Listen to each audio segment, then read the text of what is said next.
epaper.maalaimurasu.co என்ற இணைய முகவரியில் உங்கள் வீட்டில் இருந்தபடியே மாலை முரசு மின்னுதலை இலவசமாக மொபைல் போனில் படிக்கலாம்.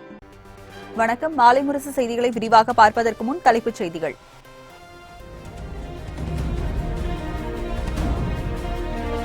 மருத்துவர்கள் மற்றும் பிற களப்பணியாளர்களுக்கு தக்க பாதுகாப்பு வழங்கப்படும் என முதலமைச்சர் உறுதி. தன்னலம் கருதாமல் உயிரிழப்பவர்களுக்கு பொதுமக்கள் உரிய மரியாதை அளிக்கவும் வேண்டுகோள்.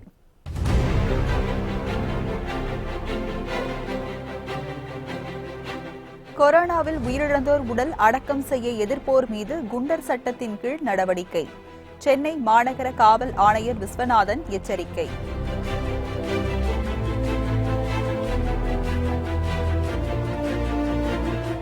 மக்களவை துப்புரவு பணியாளருக்கு கொரோனா தொற்று உறுதியானது. தொடர்பில் இருந்த மற்றவர்களை கண்டறியும் பணி தீவிரம்.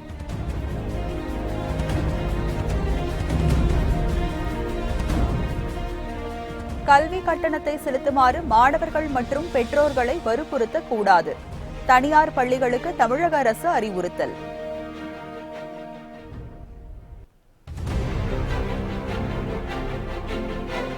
முதலமைச்சரின் பொது நிவாரண நிதிக்கு இதுவரை 160 கோடி ரூபாய் நன்கொடை. நிதி உதவி அளித்த அனைவருக்கும் முதலமைச்சர் பழனிசாமி நன்றி.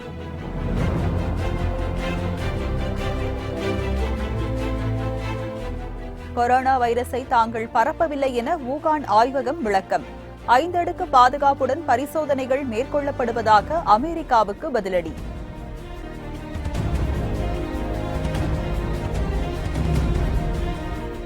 கொரோனா தொடர்பாக எந்த உண்மையையும் மறைக்கவில்லை என உலக சுகாதார நிறுவனம் விளக்கம். நோய் தொற்றால் நிலைமை மேலும் மோசமடையும் என்றும் எச்சரிக்கை.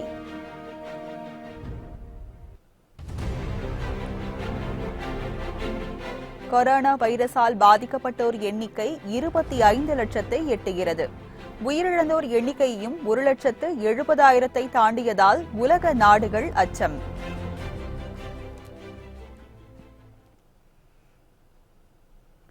கொரோனா பணியில் ஈடுபடும் மருத்துவர்களை பாதுகாக்க தமிழக அரசு தக்க நடவடிக்கைகளை எடுக்கும் என முதலமைச்சர் எடப்பாடி பழனிசாமி உறுதியளித்துள்ளார்.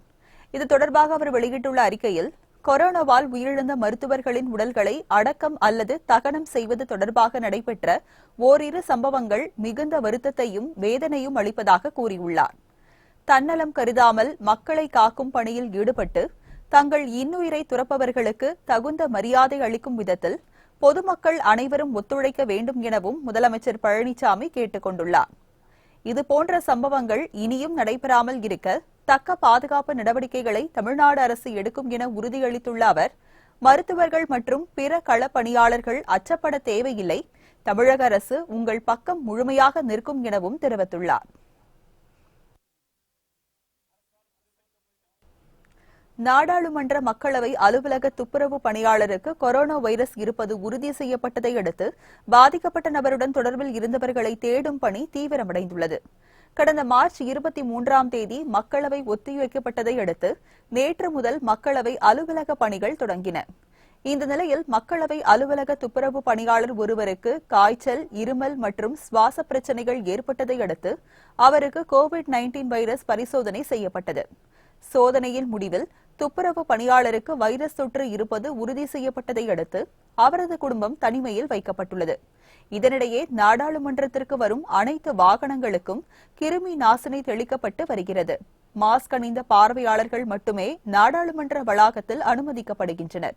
இந்த நிலையில் பாதிக்கப்பட்ட மக்களவை அலுவலக பணியாளருடன் தொடர்புடையவர்கள் குறித்து தேடல் விரைவில் தொடங்கும் என அதிகாரிகள் தெரிவித்துள்ளனர். இதனிடையே இன்று காலை நிலவரப்படி டெல்லியில் கொரோனா பாதிக்கப்பட்டவர்களின் எண்ணிக்கை 2081 உயர்ந்துள்ளது குறிப்பிடத்தக்கது. ஊரடங்கிலும் கல்வி கட்டணத்தை செலுத்துமாறு மாணவர்கள் மற்றும் பெற்றோர்களை வற்புறுத்தக்கூடாது என தனியார் பள்ளிகளுக்கு தமிழக அரசு அறிவுறுத்தியுள்ளது. கொரோனா வைரஸ் பரவலை தடுக்கும் வகையில் நாடு முழுவதும் ஊரடங்கு அமலில் உள்ளது. இந்த நிலையில் சில தனியார் பள்ளிகள் மற்றும் கல்லூரிகள் உடனடியாக கல்வி கட்டணத்தை செலுத்துமாறு மாணவர்களின் பெற்றோரை வலியுறுத்தியதாக கல்வித்துறைக்கு புகார்கள் வந்தன. இதையடுத்து ஊரடங்கு அமலில் உள்ளபோது கல்வி கட்டணத்தை செலுத்துமாறு மாணவர்கள் மற்றும் பெற்றோர்களை வற்புறுத்தக்கூடாது என தனியார் பள்ளிகளுக்கு தமிழக அரசு அறிவுறுத்தியுள்ளது. இதனை மீறி கட்டணம் வசூலித்தால் கடும் நடவடிக்கை எடுக்கப்படும் எனவும் தமிழக அரசு எச்சரிக்கை விடுத்துள்ளது.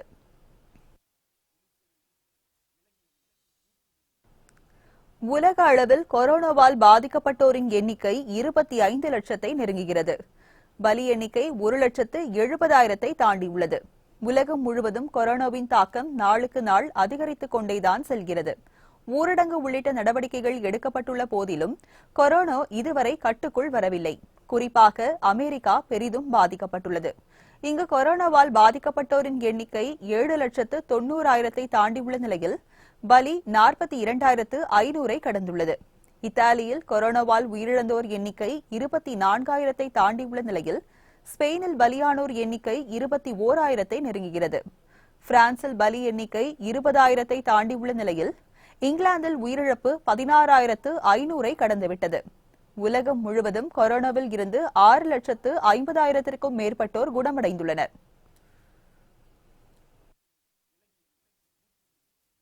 இனி முக்கிய நிகழ்வுகள் சிலவற்றை விரைவுச் செய்திகளாக பார்க்கலாம்.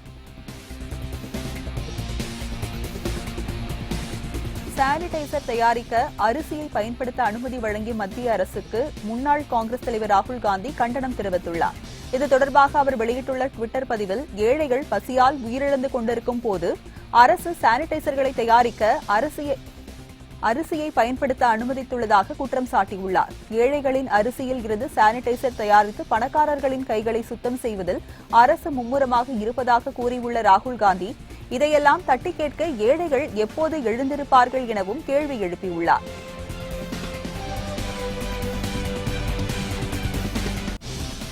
அம்மா உணவகத்தை தமிழக அரசு நிதியில்தான் நடத்த வேண்டுமே தவிர அதிமுக நிதியில் நடத்தக்கூடாது என தமிழக காங்கிரஸ் கமிட்டி தலைவர் KS அழகிரி தெரிவித்துள்ளார். மேலும் அம்மா உணவகத்தில் விலையில்லா உணவு வழங்க அதிமுகவுக்கு வழங்கப்பட்ட அனுமதி மற்ற அரசியல் கட்சிகளுக்கும் வழங்கப்படுமா எனவும் அவர் கேள்வி எழுப்பியுள்ளார். இது தொடர்பாக அவர் வெளியிட்டுள்ள அறிக்கையில், அம்மா உணவகம் என்பது அரசுக்கு சொந்தமானது என தெரிவித்துள்ள அவர், அதை ஆளும் கட்சி தனக்கு சாதகமாக பயன்படுத்தக்கூடாது எனவும் அப்படி மீறி பயன்படுத்துவது அதிகார துஷ்பிரயோகம் எனவும் தெரிவித்துள்ளார். கொரோனாவால் உயிரிழந்தவர்களை அடக்கம் செய்ய விடாமல் தடுத்தால் குண்டர் சட்டம் பாயும் என சென்னை மாநகர காவல் ஆணையர் AK விஸ்வநாதன் தெரிவித்துள்ளார். சென்னை கீழ்ப்பாக்கத்தில் கொரோனாவால் உயிரிழந்த மருத்துவரை அடக்கம் செய்ய பகுதி மக்கள் எதிர்ப்பு தெரிவித்ததுடன் சுகாதார பணியாளர்களையும் தாக்கினர். இந்த சம்பவம் பெரும் அதிர்ச்சியை ஏற்படுத்தியது. இந்நிலையில் கொரோனாவால் உயிரிழப்போரை அடக்கம் செய்ய எதிர்ப்பு தெரிவித்தால் குண்டர் சட்டம் பாயும் என சென்னை மாநகர காவல் ஆணையர் AK விஸ்வநாதன் எச்சரித்துள்ளார். பாடி அடக்கம் செய்ய போகும்போது நடந்த அந்த மனித நேயமில்லாத வன்முறை மிகவும் கண்டிக்கத்தக்கது. இந்த மாதிரி செய்கிறவங்க மேலே மிக கடுமையாக நடவடிக்கை எடுப்போம். குண்டர் தடை சட்டத்திலும் நடவடிக்கை எடுப்போம். அந்த சம்பவத்தை பொறுத்த வரைக்கும் 21 குற்றவாளிகள் கைது செய்யப்பட்டு சிறைக்கு அனுப்பப்பட்டிருக்கிறார்கள். அதில் சம்பந்தப்பட்ட மற்ற குற்றவாளிகளும் தேடிக்கொண்டிருக்கிறோம். அதில் சம்பந்தப்பட்ட குற்றவாளிகள் மீது குண்டர் சட்டத்திலும் அவர்கள் மீது நடவடிக்கை எடுக்கப்படும். இந்த மாதிரி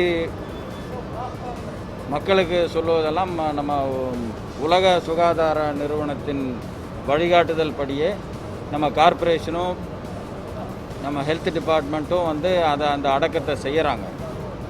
பல மருத்துவர்கள் நிபுணர்கள் சொல்லிட்டாங்க. அதில் எந்த பாதிப்பும் இல்லை, அதிலிருந்து தொற்று நோய் வர்றதுக்கு எந்த பாதிப்பும் இல்லைன்னு தெளிவாக சொல்லிட்டாங்க.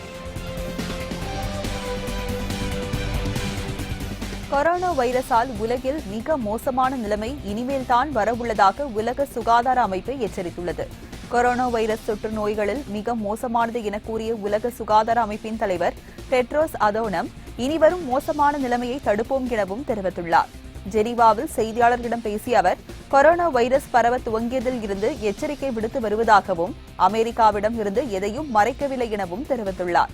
மேலும் உலக தலைவர்கள் கொரோனா வைரஸை ஒருவருக்கொருவர் எதிர்த்து போராடுவதற்கோ அல்லது அரசியல் செய்யவோ பயன்படுத்த வேண்டாம் என கேட்டுக் கொண்டுள்ள அவர், இது நெருப்புடன் விளையாடுவது போன்றது எனவும் இந்த தொற்று நோயை மேலும் தூண்டக்கூடிய அரசியல் பிரச்சினை எனவும் கூறியுள்ளார்.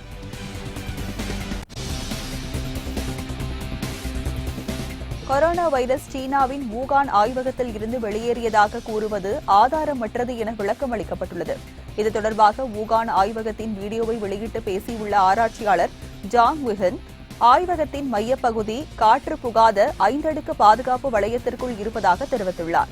ஆய்வகத்திற்குள் காற்று செல்லலாம், ஆனால் அதில் இருந்து காற்று வெளியே வர முடியாது என கூறியுள்ள அவர், ஆய்வகத்தில் வேலை செய்வோர் 2 அடுக்கு பாதுகாப்பு கவசத்தை அணிவதாகவும் தெரிவித்துள்ளார்.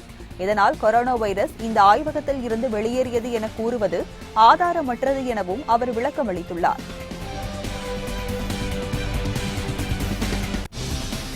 மத்திய பிரதேசத்தில் புதிய அமைச்சரவை இன்று பொறுப்பேற்றுக் கொண்டது. இங்கு காங்கிரஸ் தலைமையிலான ஆட்சி கவிழ்ந்ததைத் தொடர்ந்து மார்ச் 23ஆம் தேதி அங்கு பாஜக ஆட்சியை பிடித்தது.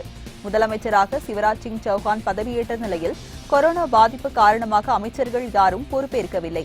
இந்நிலையில் புதிய அமைச்சரவை இன்று பதவியேற்றது. 5 பேருக்கு ஆளுநர் லால்ஜி டாண்டான் பதவி பிரமாணம் செய்து வைத்தார். இதைத் தொடர்ந்து சௌஹான் தலைமையில் அமைச்சரவை கூட்டம் நடைபெற்றது.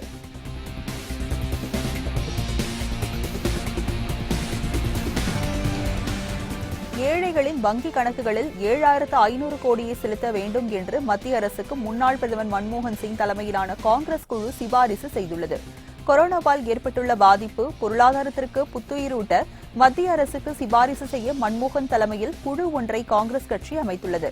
கொரோனாவால் ஏழை மக்கள் கடுமையாக பாதிக்கப்பட்டு இருப்பதால் அவர்களின் வங்கிக் கணக்குகளில் நேரடியாக வரவு வைக்கும் வகையில் 7500 கோடியை மத்திய அரசு செலுத்த வேண்டும் என்று இந்த குழு பரிந்துரை செய்துள்ளது.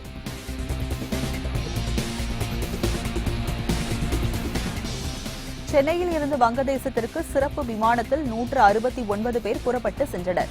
கொரோனா பாதிப்பு காரணமாக ஊரடங்கு அமலில் இருப்பதால் பொது போக்குவரத்து ரத்து செய்யப்பட்டுள்ளது. இந்த நிலையில் தமிழகத்திற்கு சுற்றுலா வந்திருந்த வங்கதேசத்தை சேர்ந்த 169 பேர் சொந்த நாட்டிற்கு திரும்பி செல்ல முடியாமல் தவித்தனர். மத்திய அரசின் ஏற்பாட்டின்படி அவர்கள் சிறப்பு விமானம் மூலம் டாக்கா புறப்பட்டு சென்றனர். 7 குழந்தைகள், 69 பெண்கள் உள்பட 169 பேர் சிறப்பு விமானம் மூலம் சொந்த நாட்டிற்கு திரும்பினர்.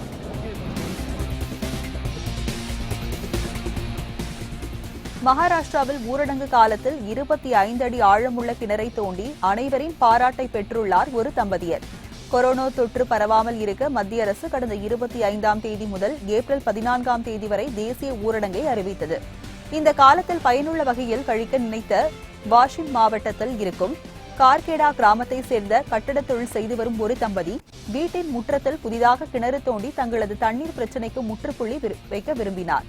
அதன்படி 14 நாட்களும் வீட்டை விட்டு வெளியேறாமல் தங்கள் 2 குழந்தைகளுடன் 25 அடி ஆழமுள்ள கிணறை தோண்டியுள்ளனர். இவர்களது செயலுக்கு அந்த பகுதி மக்கள் பாராட்டு தெரிவித்து வருகின்றனர்.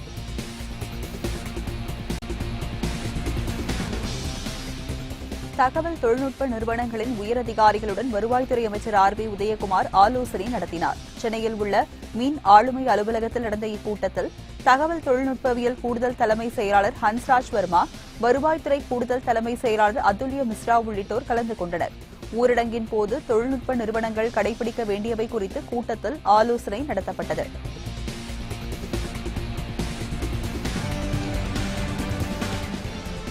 கொரோனா தடுப்பு பணிகளுக்காக முதலமைச்சரின் பொது நிவாரண நிதிக்கு இதுவரை 160 கோடியே 94 லட்சம் ரூபாய் பெறப்பட்டுள்ளதாக தமிழக அரசு கூறியுள்ளது.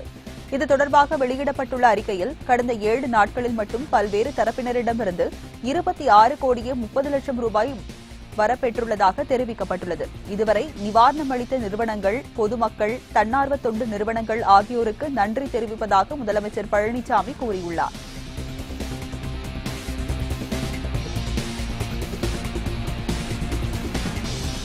தமிழகத்தில் ஊரடங்கை மீறியதாக இதுவரை 2,60,566 பேர் கைது செய்யப்பட்டுள்ளனர். 2,19,248 வாகனங்கள் பறிமுதல் செய்யப்பட்டுள்ளதாக தெரிவித்துள்ள காவல்துறை 2,45,097 வழக்குகள் பதிவு செய்துள்ளதாக கூறியுள்ளது. விதிமுறை மீறியவர்களிடம் சுமார் 1 கோடியே 36 லட்சம் ரூபாய் வசூலிக்கப்பட்டுள்ளதாகவும் காவல்துறை தெரிவித்துள்ளது.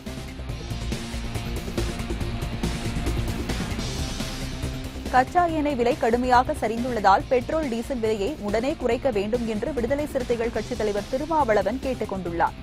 இதுகுறித்து அவர் வெளியிட்டுள்ள அறிக்கையில், சர்வதேச சந்தையில் கச்சா எண்ணெய் விலை வரலாறு காணாத வகையில் சரிந்து இருப்பதை கருத்தில் கொண்டு அனைத்து தரப்பு மக்களும் பயனடையும் வகையில் மத்திய அரசு விலையை பாதியாக குறைக்க வேண்டும் என்றும் அவர் வலியுறுத்தியுள்ளார்.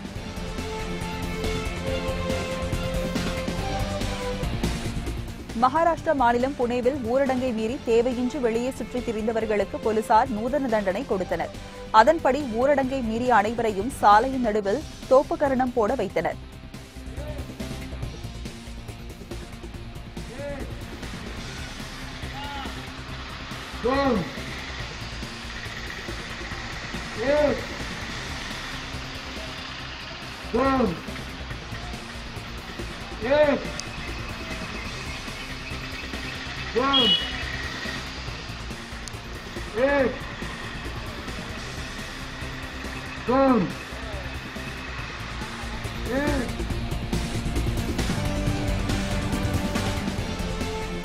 ஊரடங்கால் வாழ வழியின்றி கால்நடையாகவே தனது சொந்த ஊருக்கு பயணித்த 12 வயது சிறுமி வீடு போய் சேர இன்னும் 1 மணி நேரமே இருந்த நிலையில் பரிதாபமாக உயிரிழந்துள்ளார்.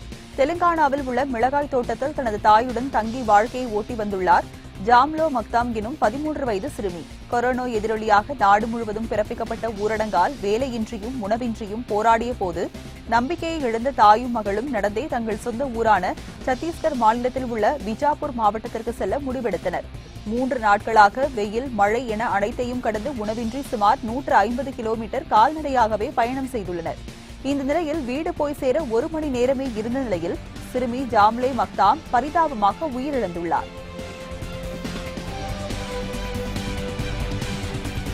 திருவல்லிக்கேணியில் கூலி தொழிலாளர்கள் மற்றும் ஆட்டோ ஓட்டுநர்களுக்கு திமுக சார்பில் காய்கறிகள், மளிகை பொருட்கள் வழங்கப்பட்டன.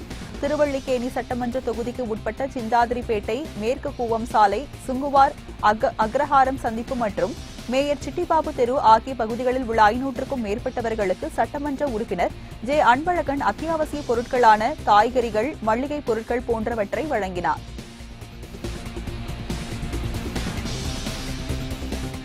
ரத்த தானம் செய்ய பொதுமக்கள் முன்வர வேண்டும் என நடிகர் சிரஞ்சீவி வேண்டுகோள் விடுத்துள்ளார். இது தொடர்பாக அவர் வெளியிட்டுள்ள வீடியோவில் ஊரடங்கால் ரத்த வங்கிகளில் ரத்தம் இருப்பு குறைந்துள்ள நிலையில் விபத்தில் சிக்கியவர்கள், அறுவை சிகிச்சை செய்வோருக்கு அதிக அளவில் ரத்தம் தேவைப்படுவதாக தெரிவித்துள்ளார். எனவே பொதுமக்கள் வீட்டின் அருகே உள்ள ரத்த வங்கிகளுக்கு சென்று ரத்த தானம் செய்யுமாறு அறிவுறுத்தியுள்ளார். చాలా ఇబ్బంది పడుతున్నారు. ఈ సమయంలో రక్తదాతలందరికీ నా అభిమానులకు ప్రతి ఒక్కరికి నేను చేతులెత్తి నమస్కరిస్తూ విన్నవించుకుంటాను. ప్లీజ్ రక్తదానం చేయండి, ప్రాణాలను నిలబెట్టండి. అది ఇచ్చే సంతృప్తి అంతా ఇంత కాదు. దీనికి చాలా మంది అంటున్నారు పోలీసుల దగ్గర మాకు ఇబ్బందులు ఉన్నాయి, రోడ్డు మీద వెళ్ళడం కష్టం కదా అని. అండ్ మీరు మీ దగ్గర ఉన్న బ్లడ్ బ్యాంక్ లేదా ఆయా హాస్పిటల్స్ మీరు కాంటాక్ట్ చేసి వాళ్ళ దగ్గర ఒక ఫామ్ ఉంటుంది, దాని లోపల మీ డీటెయిల్స్ అన్ని మీరు చెప్తే అది రాసుకుని వాళ్ళు వాట్సాప్లో మీకు ఆ ఇమేజ్ పంపిస్తారు. దాన్ని చూపిస్తే பல்வேறு மாவட்டங்களில் நிகழ்ந்த முக்கிய நிகழ்வுகளை விரைவாக பார்க்கலாம். பாவேந்தர் பாரதிதாசன் நினைவு தினம் புதுச்சேரி அரசு சார்பில் இன்று அனுசரிக்கப்பட்டது. புதுச்சேரி ஆளுநர் மாளிகை அருகே உள்ள அவரது திருவுருவ சிலைக்கு முதலமைச்சர் நாராயணசாமி, அமைச்சர் கந்தசாமி ஆகியோர் மாலை அணிவித்து மரியாதை செலுத்தினர். அதனைத் தொடர்ந்து பாரதிதாசனின் பேரன் கோ பாரதி மற்றும் திராவிடர் கழகம், பல்வேறு தமிழ் அமைப்புகளை சேர்ந்தவர்கள், தமிழ் அறிஞர்கள் பாரதிதாசனின் திருவுருவ சிலைக்கு மாலை அணிவித்து மரியாதை செலுத்தினர். அனைவரும் சமூக இடைவெளியை பின்பற்றி நின்று பாரதிதாசன் சிலைக்கு மரியாதை செலுத்தினர் என்பது குறிப்பிடத்தக்கது. ஈரோட்டில் தனிமைப்படுத்தப்பட்ட பகுதியில் கொரோனா ரேபிட் கிட் பரிசோதனையை மாவட்ட ஆட்சியர் கதிரவன் தொடங்கி வைத்தார். 2 மருத்துவக் குழுவினர் மற்றும் ஒன்றியத்திற்கு 1 மருத்துவக் குழுவினர் வீதம் 14 மருத்துவக் குழுவினர் அமைக்கப்பட்டு சுகாதார பணியாளர்கள், தூய்மை பணியாளர்கள், காவல்துறையினர், கொரோனா பாதித்தவர்களுடன் தொடர்பில் இருந்தவர் மற்றும் அவர்களின் குடும்பத்தினருக்கு பரிசோதனை செய்ய உள்ளனர்.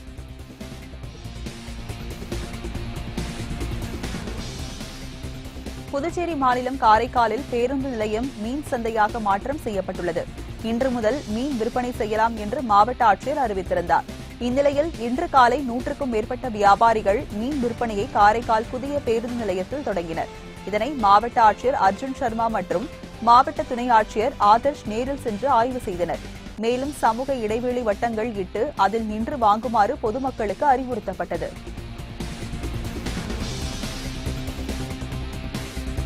ஈரோடு மாவட்டம் பெருந்துறையில் அதிமுக சார்பில் ஏழை எளிய மக்களுக்கு கொரோனா நிவாரணப் பொருட்கள் வழங்கப்பட்டது. சின்னவீர சங்கிலி கிராமம் மற்றும் பச்சாகவுண்டம்பாளையத்தில் ஊரடங்கு உத்தரவால் பாதிக்கப்பட்ட ஏழை மக்களுக்கு பெருந்துறை சட்டமன்ற உறுப்பினர் தோப்பு வெங்கடாச்சலம் நிவாரணப் பொருட்களை வழங்கினார். இக்கட்டான சூழ்நிலையிலும் சுற்றுச்சூழலை பாதுகாக்க வேண்டும் என்கிற தொலைநோக்கு சிந்தனையோடு மரக்கன்றுகளை நட்டு அதற்கு அவர் தண்ணீர் ஊற்றினார்.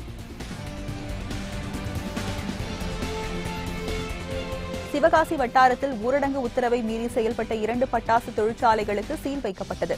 சிவகாசி அருகே வெற்றிலையூரணி மற்றும் அனுப்பன்குளம் ஆகிய கிராமங்களில் ஊரடங்கு உத்தரவை மீறி 2 பட்டாசு ஆலைகள் திறக்கப்பட்டன. இதனை அறிந்த வருவாய்த்துறையினர் சம்பவ இடத்திற்கு விரைந்து வந்து ஆலை உரிமையாளர்கள் மற்றும் ஊழியர்களை கைது செய்தனர்.